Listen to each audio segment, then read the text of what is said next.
Welcome back to How to Be a Better DM. As I said, this is an Instagram Live. Hey, Tate Gentry Music. Thanks for joining us. Also, if the audio is off, just say so in the comments so I can know that it's off because I don't want it to be off. But as I said, this is an Instagram Live version of How to Be a Better DM, which is our podcast designed to help dungeon masters be better, shorten the learning curve, and learn how to provide better games for themselves and their players without spending extra time, extra money, and extra hassle. And I want to ask you a question. How often have you... Oh, awesome. Thank you so much, Tate Gentry Music. I'm saying your full Instagram handle because I don't actually know your first name. I'm guessing it might be Tate, but thank you so much.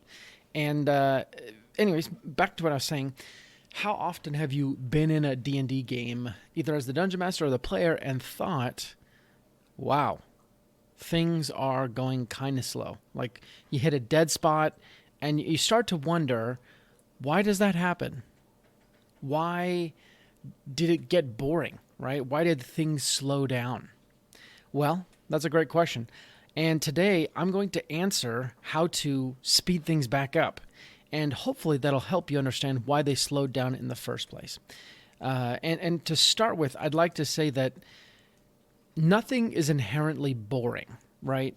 You can find people out there who just live and breathe accounting software, right? And that just goes to show you that it's not so much things are inherently boring, but that they are boring or slow to people, to someone, right? So you need to ask yourself, if it's slow, is it slow to me, to my players? Why is it slow? Okay. And we'll kind of circle back to that question at the end of this discussion here. But here are at least 8 tips to help you move things along in D&D, especially when you feel like they aren't really moving very fastly. Okay. So one of the most common times when things start to slow down or you feel like they're just dragging on is during the planning process of any adventure, heist, dungeon, whatever, right? The party is planning to do something. They get it in their minds that they want to accomplish something, so they sit down and they figure out a plan. Now, for the most part, most planning processes in D&D are useful and fun for the players. And actually, it's a great time for the dungeon masters to sit back, let the party role play. They'll ask you a question occasionally, but more than anything, it's an opportunity for you just to enjoy your handiwork. But there comes a time in these planning moments where it kind of, if you think about it, roller coaster style, it gets over the hump, and then the momentum keeps them going into the planning, even though they should take action, right? This is sometimes called analysis paralysis, where they're just thinking too long about the situation, and that's when things stop being fun. Hey there, the Ray Ray. Thanks for joining the Instagram Live. Super appreciative you're here.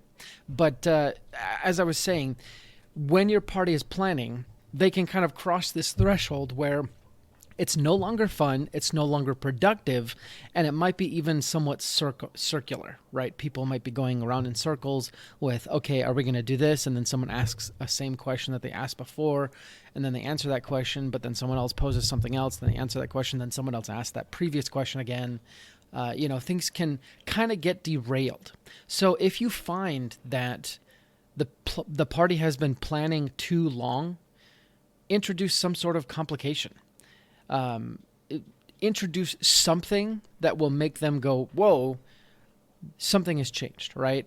And this is actually in life what we call a state breaker, right?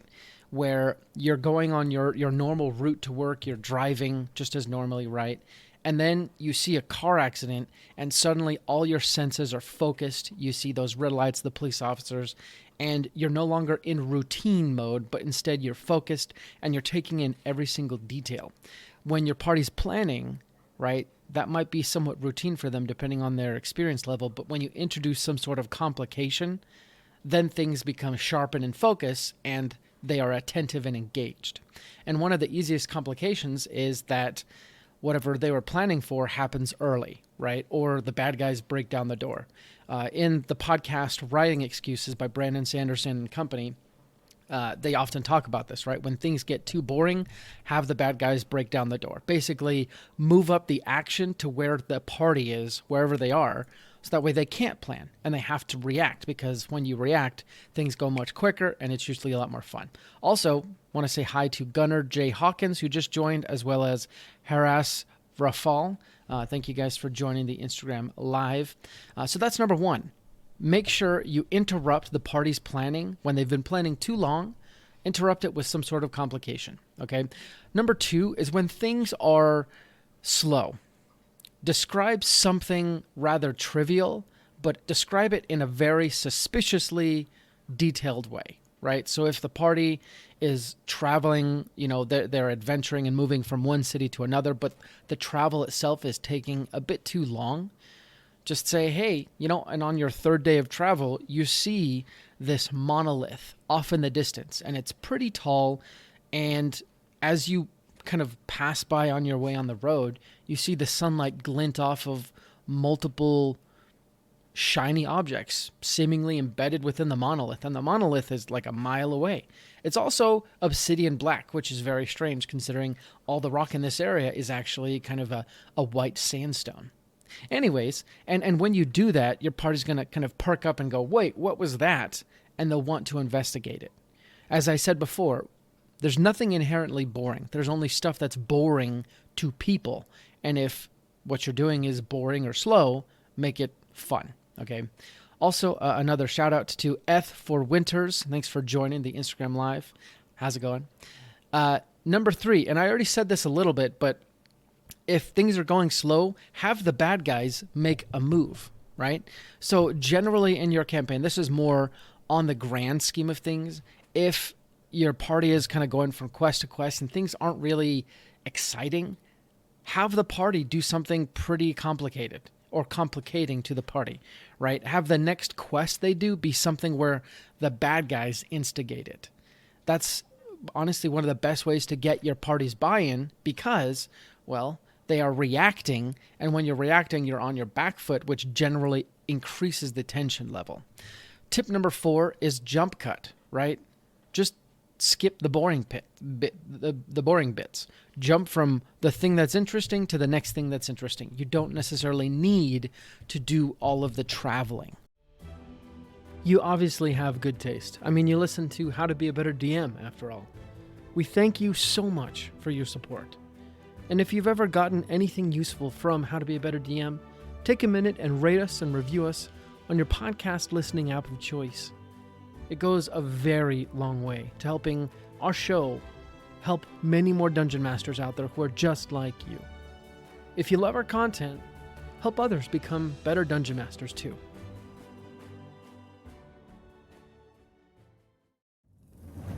As a listener of this show, you obviously love story. Now that you've had a chance to craft your own story by listening to this show, wouldn't it be nice to get some inspiration? Or maybe you just want a moment of immersion and escape and entertainment. Whatever it is, come join us on our new show, Pact and Boon. It's an actual play D&D podcast in the world of Calignos, where our characters, Jolly, Wolfgang, and Alan, will find and meet each other in hell. And from there, start a troublemaking journey with some near-death experiences that will hopefully lead them to a happy ending. Find it wherever great podcasts are heard, or just go to sessionzerostudios.com/pact-and-boon. That's PACTNBOON. Start listening today.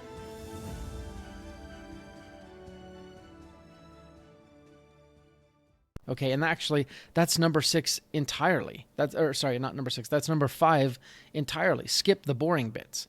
Whereas when you jump cut, you usually jump cut from you arrive at the town, and then we see you move into the tavern, and then we see you leave the town going to the next town. For skipping the boring bits, if combat starts getting really boring, skip it, right? Skip the combat. If your party doesn't like the combat, you don't need to do the combat. If you don't like the puzzle, you don't need to do the puzzle, right? If you don't like a part of the module that you think is boring, you don't need to do that part. Skip the boring bits for your sanity and your players, okay?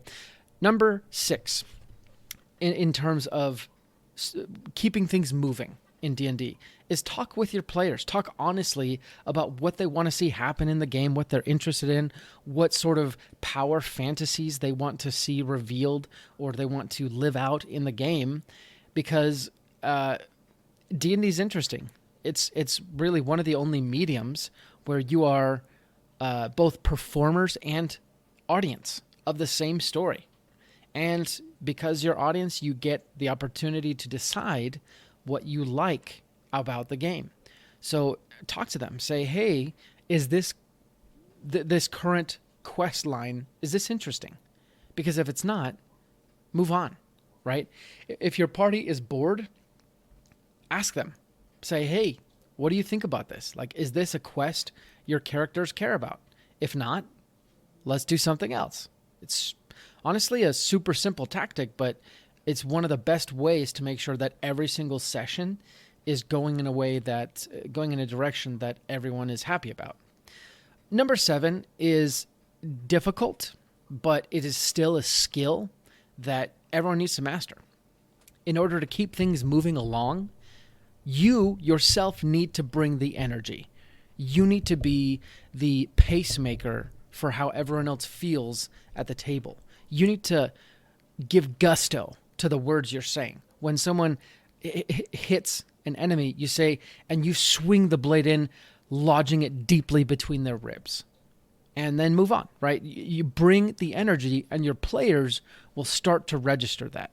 And if you're having trouble keeping the energy up for the entire session, take a break. Take a break in the middle of the session. Go get recharged a little bit. Come back and renew your energetic assault. And then number 8 is end things early. If you find that something is boring, end it early.